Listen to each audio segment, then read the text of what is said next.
Francisco Moreno García nos acompaña esta noche, reitero, él acaba de llegar a España hace algunas horas y se encuentra en Trujillo y hemos querido invitarlo por la experiencia que él tiene a través de los medios de comunicación. Ojo, él conoce el tema, conoce el oficio, maneja la información a la perfección, así que desde su perspectiva, desde la realidad de la cual viene, pues queríamos un poco conversar y poner en agenda este tema, ¿no? Los medios de comunicación y la política, para muchos convulsionado, para otros necesario. ¿Qué perspectiva le da?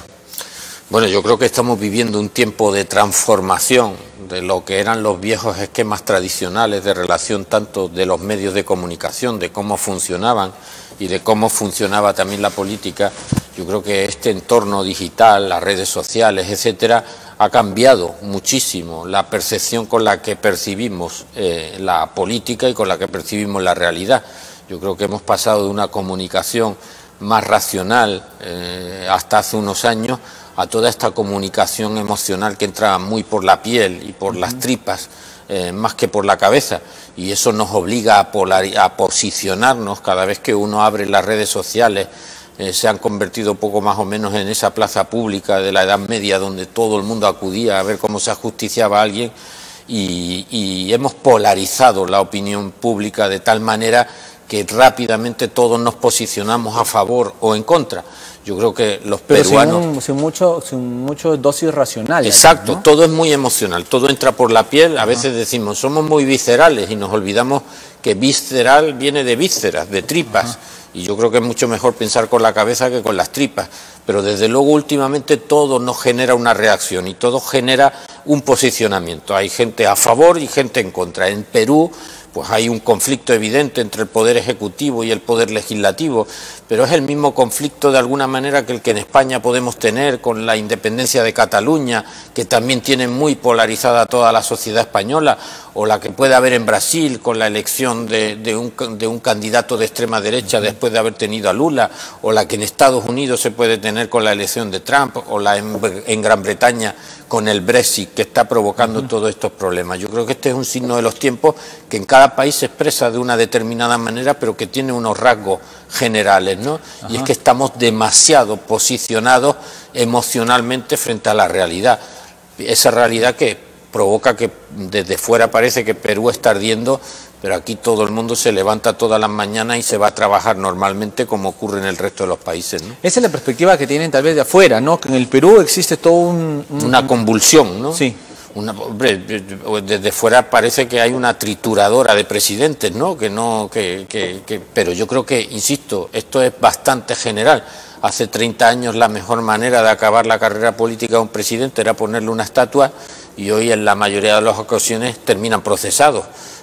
Aquí y en Pekín, con perdón, pero ese es el signo de los tiempos que estamos viviendo, ¿no? Ahora, el síndrome de la corrupción también es una consonancia en todos estos países que hemos mencionado, ¿no? O sea, corrupción en Perú, pero la misma corrupción en Brasil, corrupción en Estados Unidos, corrupción en España, en diversos niveles. También esto es transversal, mundial también. Sí, sí, evidentemente yo creo que la corrupción además provoca la perversión de figuras. Ahora veo en Perú, por ejemplo, toda la polémica que hay en torno a la inmunidad parlamentaria. La inmunidad parlamentaria originariamente, que surge en el parlamentarismo británico, surge como un mecanismo de protección política para que el que venga no persiga políticamente al que se ha ido, y por las ideas, que por las ideas no te puedan perseguir judicialmente. Esa es la idea primigenia. Esa es la idea primigenia que da origen a la inmunidad parlamentaria. A mí no me puedan perseguir por haber decretado un determinado número de leyes.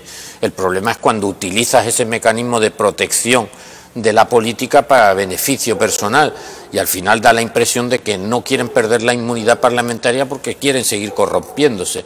Ese es el problema, y a veces creemos que todo esto lo resolvemos con leyes, cuando yo creo que en el fondo lo que hay es un problema de concepción de para qué va uno a la política. Al final la sensación que tienen los ciudadanos es que los políticos hablan de sus problemas y no de los problemas de los ciudadanos. Pero insisto, eso no le ocurre solo a los peruanos, nos ocurre a los españoles y les ocurre a los británicos. Ya ves la extensión que la extrema derecha está teniendo en toda Europa. Yo creo que estamos viviendo una época de cambios en la que lo viejo no termina de morir y lo nuevo tampoco ha terminado de nacer, ¿no? Efectivamente, y se percibe esto que termina en la desconfianza ciudadana. O sea, el hecho de que el ciudadano ve todo este escenario de caos, de beneficio personal, de corrupción, y al final el ciudadano termina pues cuestionando, criticando, desconfiando de la clase política y cuestionando el sistema también, lo cual es riesgoso de por sí. Muy riesgoso. Y yo creo que una parte fundamental de todo esto tiene que ver con que desde la política y desde las instituciones lo que verdaderamente debería preocupar es por tener una sociedad mejor formada, porque una sociedad con una mayor formación universitaria, en oficios, etcétera, es una generación que también va a estar mejor informada.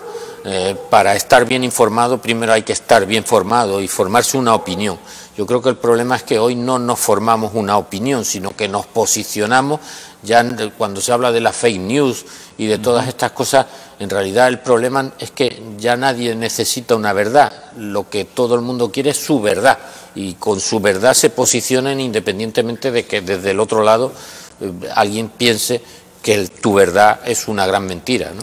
Acá nosotros en el Perú tenemos el problema, bueno, no el problema, retruco, tenemos el escenario de que ya no tenemos partidos políticos y los pocos partidos que tenemos están en una crisis total. O sea, los partidos políticos históricos están en una crisis o son tan pequeños que les cuesta nuevamente renacer. Y tenemos estos movimientos independientes que surgen por caudillos y están en las elecciones y desaparecen al final. El escenario en España también está cambiando.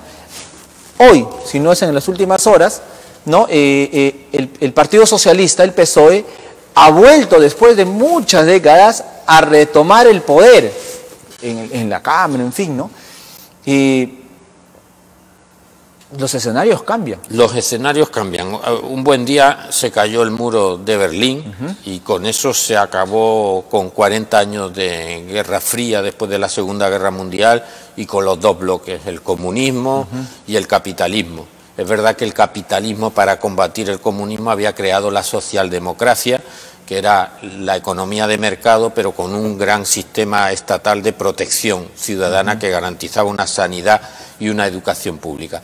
Todo eso vino a ponerse en cuestión cuando Lehman Brothers cae en 2008 y se produce una crisis económica brutal en todo el mundo y especialmente en los países occidentales, en los países europeos, donde se produce un gran desplazamiento de clases medias, que son las que sustentan estos sistemas, y se empobrecen una gran parte de las clases medias.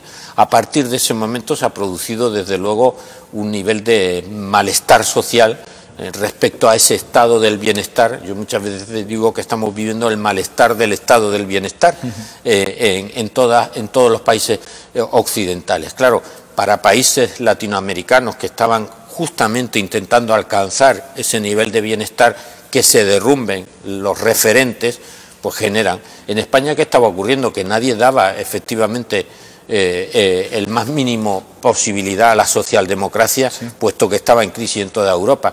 Pero justamente el problema catalán y todo ese griterío y toda esa falta de diálogo, yo sí que creo que ha hecho triunfar de alguna manera una cierta voluntad de entendimiento. Porque yo creo que la única manera de resolver los problemas en Perú, en España, en Brasil, es que las sociedades, en lugar de enfrentarse, busquen fórmulas de entendimiento. El problema es que hoy en día oyes en cualquiera de los informativos a los políticos y lo único que están hablando es de oponerse rotundamente a lo que esté planteando el otro. Y la política es sobre todo entendimiento. Yo creo que no es que los partidos políticos estén en crisis. Lo que están en crisis son las ideologías que sustentan esos partidos políticos. Es verdad, ¿no? es verdad. Ahora, hay una crisis de ideologías. Antes había pues la socialdemocracia, la izquierda, antes había la derecha, en fin. O sea, ahora vamos buscando gestores. Todo el mundo piensa que un país es una empresa como si fuera una sociedad anónima y que se tiene que gestionar. Al final son ideas, y es una cierta idea de cómo quieres la educación de tu país, que esa educación verdaderamente sea igualitaria y que independientemente del nivel de renta que pueda tener cualquier peruano o cualquier español, si tiene el mérito y la capacidad, pueda tener la facilidad de poder cursar unos estudios, que nadie se muera porque no tiene los recursos necesarios. Yo creo que todo eso sigue siendo ideología, ¿no? Pero ahora todos dicen, ni de derecha ni de izquierda, me voy al centro, que es más cómoda. Yo creo que además la gente confunde el centro con la centralidad, que no es exactamente lo mismo. La centralidad consiste en agrupar el mayor número, el mayor consenso posible en torno a un proyecto político. Y yo creo que las centralidades al final son cosas de 2 o 3 partidos que son los que van alternándose en el poder. El problema, insisto, es cuando desaparecen las ideologías y cuando creemos o cuando convertimos en ideología lo que no es, que es la intransigencia, que es decir, de aquí no me muevo. Yo creo que el caudillismo y esta manera de entender la política es la que está viciando, entre otras cosas porque además la economía parece que ya no depende de los políticos. O sea, podemos tener una crisis permanente de políticos que la economía sigue como si fuera sola. Lo ves en Estados Unidos o lo ves en cualquiera, con lo cual al final son macroestructuras que deciden que el precio del dinero no puede crecer más del cero, que los tipos de interés se van a situar en no sé cuánto y tal, y eso es lo que marca realmente la evolución económica, con lo cual al final tienes a los políticos que lo único que pueden hacer es palabrear, que es lo que hacen realmente últimamente los parlamentos, porque da la impresión de que de ellos no depende de la marcha de la economía. ¿Empezará la socialdemocracia, el socialismo, la izquierda en este caso, a avanzar? Considerando que en América Latina tenemos experiencias por momentos no tan gratas. Yo creo que en cuanto se ha debilitado la socialdemocracia, lo que ha ocurrido en el mundo es que ha crecido la desigualdad, que ha crecido la desigualdad social, que los ricos son más ricos y los pobres son más pobres. Y yo creo que la socialdemocracia, yo siempre cuento una anécdota, cuando en 1974 cae la dictadura de Salazar en Portugal y se legalizan los partidos políticos, Mário Soares, el líder del Partido Socialista Portugués, se va a ver a Olof Palme, que era la referencia de la socialdemocracia en Suecia, y le dice al señor Olof Palme, le dice, bueno, estará usted satisfecho porque ahora con la legalización del Partido Socialista Portugués ya somos más para luchar contra los ricos. Y le dijo el señor Olof Palme, perdone, no se equivoque, nosotros luchamos para acabar con los pobres, no con los ricos. Y yo creo que le dio una gran lección, que al final el bienestar consiste en que todos vivamos mejor, no que todos tengamos que vivir peor, ¿no?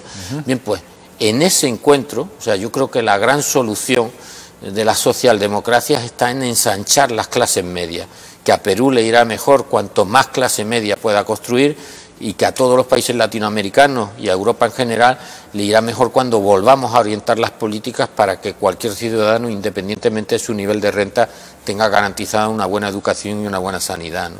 Habría que trabajar mucho todavía, porque hay que trabajar mucho. Y la educación, insisto, yo que dirijo una escuela de negocios en España, Next, que se dedica fundamentalmente a formar en las profesiones emergentes que tienen que ver con toda esta nueva economía digital, yo creo que es fundamental que sepamos darnos cuenta que todo está cambiando, que se están produciendo un gran proceso de automatización y de robotización, que viejos empleos, que dentro de 10 años probablemente tomemos un taxi y no lleve conductor ese taxi porque ya vaya automatizado, y tenemos que acostumbrarnos a una nueva realidad, porque si no esa realidad nos va a comer a nosotros. Efectivamente, y que esta realidad no esté alejada de la política. Mientras el ciudadano, y siempre lo reitero acá, mientras el ciudadano se aleje de la política o muestre desinterés en la coyuntura política de su país, le deje espacio justamente a estos corruptos que sí aprovechan la política para llegar al poder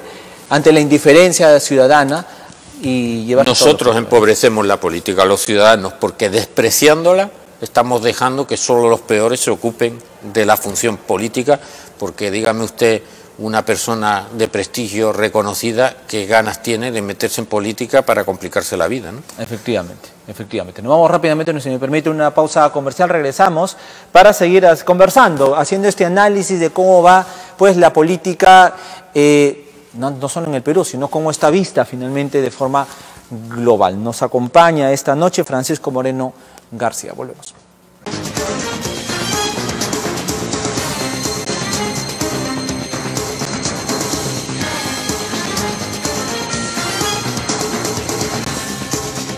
Bien, amigos televidentes, continuamos con ustedes. Nos acompaña Francisco Moreno García. Él es periodista y ejecutivo de medios de comunicación audiovisuales e institucionales y comunicación corporativa. Ojo, ha trabajado ocupando puestos de dirección en televisión española, en Antena 3, en fin, tiene un bagaje muy interesante. Incluso hasta reportero de guerra, así que pues sí, ya conversaremos de eso en otro momento, pero nos acompaña para hacer un análisis global de cómo marcha en la política y los medios de comunicación. Quiero terminar con este mensaje, si me permite. Los medios de comunicación también. Los medios de comunicación, ¿qué tanto pueden jugar para poder dar docencia en este caso, ¿no? Y no partidarizarse? Porque eso creo también, yo he dicho, si un medio de comunicación se quiere partidarizar, que se lo diga a la ciudadanía.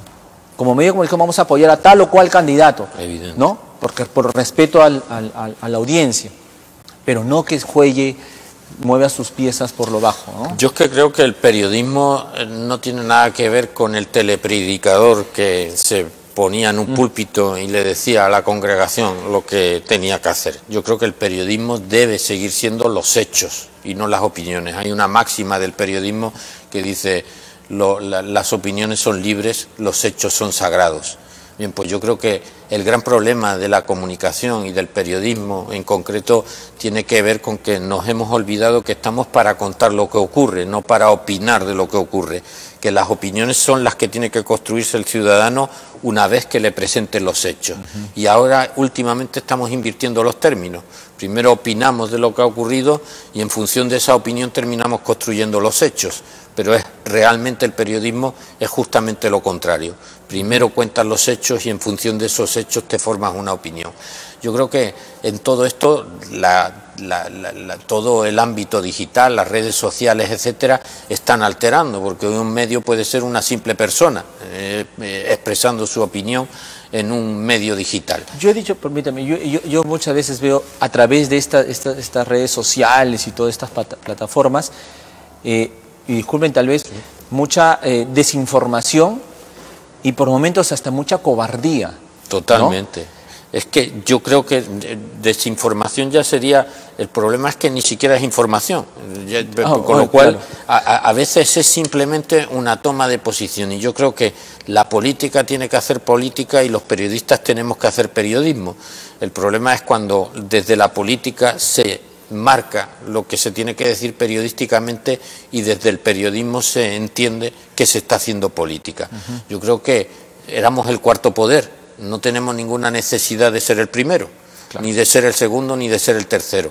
Lo ideal sería que siguiéramos siendo el cuarto poder, ¿no? Y manejar las redes sociales con mucha responsabilidad. Con muchísima responsabilidad y entender que eso no es periodismo, que ahí puede uno opinar lo que quiera opinar, etcétera, pero que desde luego, y también tienen mucho que hacer los propios propietarios, el señor Zuckerberg en Facebook y los dueños de Twitter, etcétera, porque yo creo que a través de esas redes sociales no deberíamos estar alentando el odio y ese nivel de polarización, porque muchas veces el algoritmo lo que te invita es a crear una realidad. Hace 5 o 10 años uno podía tener unas ideas muy radicales, pero tenía un cierto pudor en expresarlas porque sabía que no las iba a compartir. Hoy sabes en las redes que por muy bruta que sea tu opinión, te vas a encontrar a alguien que le dé al me gusta, que termine permitiéndote que no te sientas único. Al final todo eso alienta la radicalidad que estamos viviendo, y yo creo que es mucho más fácil construir consensos que construir enfrentamientos, y las redes sociales en eso contribuyen mucho más a generar enfrentamientos que a generar entendimiento. Efectivamente. Si no, que den la cara, pues, ¿no? Porque es muy fácil escribir escondido, ¿no? Como decía aquella máxima del periodismo de toda la vida, en caso de duda, periodismo. De esa manera terminamos la conversación. Le agradezco muchísimo por estar esta noche con nosotros. Sé que está por Trujillo haciendo algunas gestiones obviamente por la labor que realiza, pero le agradecemos mucho. Muchísimas gracias a ustedes por este tiempo de reflexión. Muy Muchísimas interesante. gracias. Gracias.